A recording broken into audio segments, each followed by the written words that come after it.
दोस्तों, TV serial Anupama के आज के एपिसोड की शुरुआत प्रेम से होती है, जहां पर प्रेम कहते हुए नजर आता है कि अगर वो लेटर जो है वो गार्ड्स को मिला है तो भी उन्होंने घर में किसी को तो दिया होगा, तो आखिर वो लेटर जो है वो गया कहाँ। तो यहाँ पर हम प्रेम को देखते हैं, जहाँ पर प्रेम जो है वो शक करते हुए कहता है कि क्या लेटर किसी को मिला नहीं या फिर मिला है या किसी ने जानबूझकर बताया नहीं। और ये सब कहने के बाद प्रेम जो है वो गुस्से में पराग के पास जाता है और तभी वहां पर पराग भी पूछते हुए नजर आता है कि क्या तू मुझ पर शक कर रहा है। तो प्रेम कहता है कि आपके अलावा और कौन है जिसके ऊपर मैं शक करूं, और एक आप ही है जो नहीं चाहते थे कि मैं और राही मुंबई जाएं। इस पर पराग कहता है कि तू भूल गया है कि मेरा नाम पराग कोठारी है और मैं पीठ पीछे वार नहीं करता। अगर मुझे रोकना होता तो मैं उस इंस्टीट्यूट को ही खरीद लेता और उसकी बिल्डिंग पर बुलडोजर चलवाकर सीना ठोककर बोलता, लेकिन ऐसी गिरी हुई हरकतें जो है वो मैं नहीं करता। तभी वहां पर प्रेम कहता है कि ईगो जब हद से ज्यादा बड़ी हो जाए ना, तो इंसान ऐसी छोटी हरकत करने पर मजबूर हो जाता है। तो यहाँ पर तो प्रेम जो है वो पूरा का पूरा शक जो है वो पराग के ऊपर करते हुए नजर आता है। तभी वहां पर पराग जो है वो गुस्से में चिल्लाता है और प्रेम भी गुस्से में कहता है कि एक बार पहले भी आपने इन्वेस्टर को मना करके ऐसी छोटी हरकत कर चुके हैं। तो फिर यहाँ पर पराग भी गुस्से में कहता है कि मैंने कुछ नहीं किया है। तो प्रेम कहता है कि मुझे आप पर बिल्कुल भी भरोसा नहीं है। तो यहाँ पर हम मोतीबा को देखते हैं कि मोतीबा जो है वो प्रेम को समझाते हुए कहती है कि आज त्योहार का दिन है और तुम्हारी पहली होली है और तू परिवार से झगड़ा कर रहा है, और कहते हुए नजर आती है कि पराग जो है वो ऐसा नहीं कर सकता। तो प्रेम पूछता है कि आपको कैसे पता। तो मोतीबा भी कहती है कि हम अपने बेटे को अच्छी तरीके से जानते हैं। आगे वह कहते हुए नजर आती है कि अगर एडमिशन नहीं हुआ तो कोई बात नहीं, अगले साल फिर से कोशिश कर लेना, जिंदगी खत्म थोड़ी ना हो गई है। तो तभी वहां पर राही भी कहते हुए नजर आती है कि एडमिशन कैंसिल होने से ज्यादा दुख जो है वो इस बात का है कि किसी ने जानबूझकर हमारा एडमिशन कैंसिल करवाया है, हमारी जिंदगी का फैसला हमसे छीना गया है। इस पर मोतीबा गुस्से में कहती है कि तो क्या हुआ, वह हमने छीना है, वह किस्मत में नहीं था इसीलिए नहीं हुआ।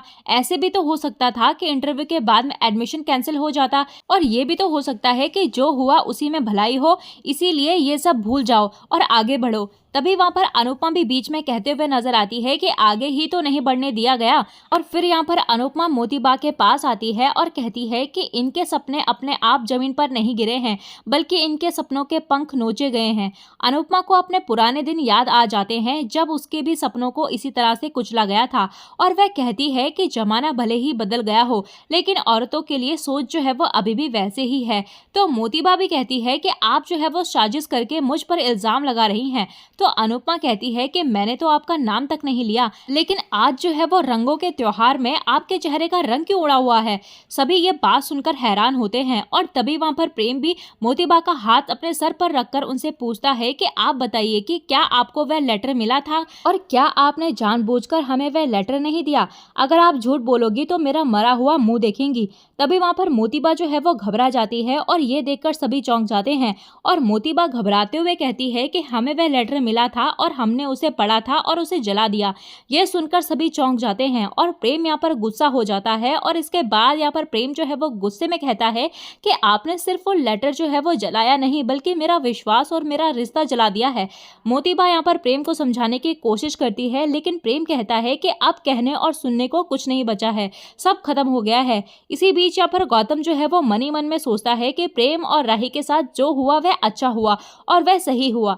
इसके बाद हम देखते हैं कि अनुपमा भी कहती है कि मुझे तो विश्वास ही नहीं हो रहा है कि आज कल के जमाने में जो है वो आपने ऐसा किया है। अरे जमाना बदल गया है वसुंधरा जी। तो यहाँ पर मोतीबा भी कहती है कि हम नहीं बदले हैं और ना ही रीत बदली है। और फिर हम देखते हैं कि यहाँ पर मोतीबा जो है वो अनुपमा पर ताना मारते हुए कहती है कि लड़के की माँ जो है वो कभी ससुराल नहीं आती, और अगर आती भी है तो कुछ नहीं बोलती, और अगर बोलती भी है तो सिर्फ इतना बोलती है कि बेटी तुझ पर सिर्फ ससुराल का हक है। इस पर अनुपमा भी कहते हुए नजर आती है कि कमाल है, सारे अधिकार सिर्फ ससुराल वालों के पास हो और बहू के हिस्से में सिर्फ फर्ज और जिम्मेदारी आए। बहू जो है वो ससुराल वालों पर अपना सब कुछ न्यौछावर कर दे और ससुराल वाले उसी की खुशियों को नजर लगा दे। तभी वहां पर मोतीबा कहती है कि घर तभी रहता है जब घर की औरतें सपनों के लिए नहीं बल्कि अपनों के लिए जीती हैं। तभी यहाँ पर अनुपमा भी कहती है कि औरत को सपने और अपने दोनों क्यों नहीं मिल सकते। औरत को सपनों और अपनों में से किसी एक को क्यों चुनना पड़ता है। अगर पति और परिवार साथ दे तो वह सब कुछ कर सकती है, क्यों बहुओं को अपने सपने मार कर जीना पड़ता है, और क्यों सास अपनी बहू को काबू में रखने की कोशिश करती है और उनके सपनों के पंख काट देती है, जैसे कि आपने मेरी बेटी के पंख काट दिए हैं। और तभी वहां पर मोतीबा जो है वो गुस्से में चिल्लाकर कहती है कि लड़की के माँ की जुबान इतनी लंबी नहीं होनी चाहिए। इस पर अनुपमा भी कहती है कि लड़की की माँ अपनी बेटी की आंखों में आंसू भी नहीं देख सकती। और तभी यहाँ पर प्रेम जो है वो मोतीबा से कहता है कि आपने वह आंसू दिए हैं। लोग अपनी बहुओं को गहने देते हैं, लेकिन आपने सिर्फ दर्द और आंसू दिए हैं। मैं सिर्फ राही के कहने पर इस घर में आया था, और राही के जिद की वजह से ही मैंने शादी भी की, इस घर में रुकने के लिए राजी भी हुआ, और आप लोगों के खिलाफ था, लेकिन राही ने आप लोगों पर विश्वास किया और आपको अपना परिवार समझा। लेकिन बदले में आपने क्या किया? इसके पंख ही काट दिए। यह चाहती तो मेरे साथ अलग रह सकती थी, लेकिन इसने इस घर के बेटे को घर में लाने का वादा निभाया। बहू को घर आए 2 दिन नहीं हुए और आपने अपने असली रंग दिखा दिए। तभी यहाँ पर राही भी दुखी होकर कहती है कि आपने ऐसा क्यों किया, और क्यों आपने अपना वादा तोड़ दिया? आपने खुद ने ही कहा था कि मैं शादी के बाद काम कर सकती हूँ और हम दोनों मुंबई जा सकते हैं, फिर आपने ऐसा क्यों नहीं किया? मेरी मम्मी ने मुझे कई बार चेतावनी दी थी, लेकिन मैंने उनकी बात नहीं सुनी। आपको ऐसा क्यों लगता है कि अगर मैं अपने करियर पर फोकस करूंगी तो मैं घर नहीं संभाल पाऊंगी? और आजकल की लड़कियां अपनी पर्सनल और प्रोफेशनल लाइफ बहुत अच्छे से मैनेज कर रही हैं, और मैं भी कर लेती हूँ, लेकिन आपने तो मुझे मौका ही नहीं दिया। अगर आपने ऐसा नहीं किया तो आज जो है वो हमारे साथ दोनों परिवारों का आशीर्वाद होता, और प्रेम का गुस्सा कम हो जाता, और पापा के साथ उनकी दूरी मिट जाती, सब ठीक हो जाता। लेकिन आपने तो मुझे मौका ही नहीं दिया। प्रेम यहाँ पर आपसे सबसे ज्यादा प्यार करता है, लेकिन आपने इसे सबसे ज्यादा हर्ट किया है, और आपने जो है वो हमारे आगे बढ़ने का सपना तोड़ा है। इसके बाद यहाँ पर मोतीबा भी कहती है कि हम भी चाहते हैं कि तुम आगे बढ़ो, लेकिन हमारी बाहरी दुनिया में नहीं बल्कि घर में आगे बढ़ो। आज पत्नी जो है वो बनी हो, कल माँ बनो और बच्चों को बड़ा करो। अगर काम करना है तो कुछ बड़ा काम करो। कोठारी खानदान के बेटे बहू ऐसे छोटे काम नहीं कर सकते।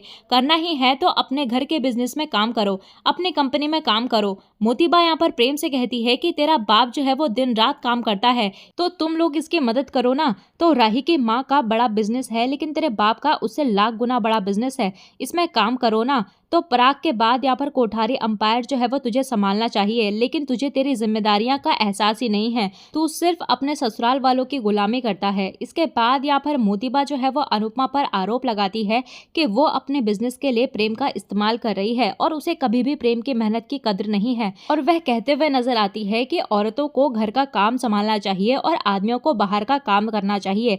इस पर अनुपमा कहती है कि आज आपने साबित कर ही दिया है कि औरत ही औरत की सबसे बड़ी दुश्मन होती है। और इसी बीच लीला जो है वो अनुपमा को टोकती है और कहती है कि वसुंधरा जी ने कुछ गलत नहीं कहा है। क्या तुम ये भूल गई कि तुम जो है वो जिससे जबान लड़ा रही हो वह तुम्हारी बेटी की दादी सास है?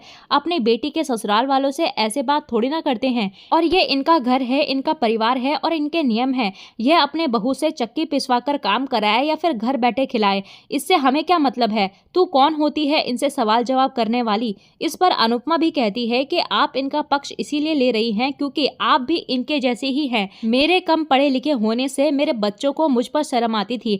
आप इन्हें सही ठहराकर अपने आप को सही साबित करना चाहती हैं, क्योंकि आपने भी मुझे मेरे सपने पूरे नहीं करने दिए। तो अनुपमा यहाँ पर याद दिलाती है कि कभी वह भी उसके काम करने के खिलाफ थी, लेकिन तब अनुज और बापूजी ने उसका साथ दिया था। और अनुपमा यहाँ पर मोतीबा को साफ साफ सुनाते हुए कहती है कि वह राही और प्रेम के साथ विश्वासघात कर चुकी हैं, और अब उन्हें अपने फैसले उन पर थोपने बंद करने चाहिए। और साथ ही साथ वह कहते हुए नजर आती है कि प्रेम जो है वो कभी वनराज की तरह नहीं बनेगा, क्योंकि वह राही के सपनों की कद्र करता है। और अनुपमा यहाँ पर वादा करती है कि वह कभी भी राही के सपनों को मरने नहीं देगी और उसे दूसरी अनुपमा नहीं बनने देगी। तभी यहाँ पर पराग भी गुस्से में चिल्लाकर अनुपमा से कहता है कि यह नारी शक्ति का भाषण बंद कीजिए। पराग मोतीबा का समर्थन करता है और कहता है कि हमारे घर में वही होता है जो मोतीबा कहती है, क्योंकि इनका फैसला जो है वो परिवार के हित में होता है। इनके फैसले पर हम कभी भी सवाल नहीं उठाते। और इस पर अनुपमा यहाँ पर जवाब देती है कि आप इनके फैसले अपनी मर्जी से मानते हैं या मजबूरी से मानते हैं?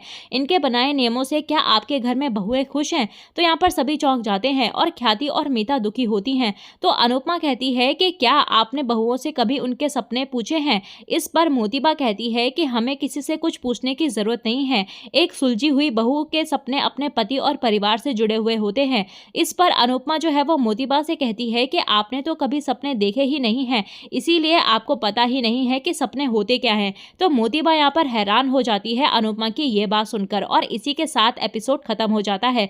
तो अगले एपिसोड में देखने को मिलेगा कि अनुपमा को राघव के जख्म नजर आते हैं और वह उससे इसके बारे में पूछती है, और तभी उसको एक कॉल आता है और वह राही का नाम चिल्लाती है। तो राघव याद करता है कि उसने राही पर हमला किया है और राही ने ही उसे ये चोट पहुंचाई है। तो आज का एपिसोड दोस्तों यहाँ पर ही खत्म होता है। तो आपको क्या लगता है दोस्तों कि राघव का राही के साथ क्या रिश्ता है और क्यों वह उसको मारना चाहता है? आप हमें कमेंट सेक्शन में जरूर बताइएगा। तो चलिए दोस्तों, मिलते हैं आपको नए एपिसोड में नए अपडेट के साथ। तब तक के लिए नमस्कार। तो दोस्तों, अगर आपको ये आज की वीडियो पसंद आई हो तो प्लीज वीडियो को लाइक शेयर सब्सक्राइब करना बिल्कुल भी मत भूलिएगा।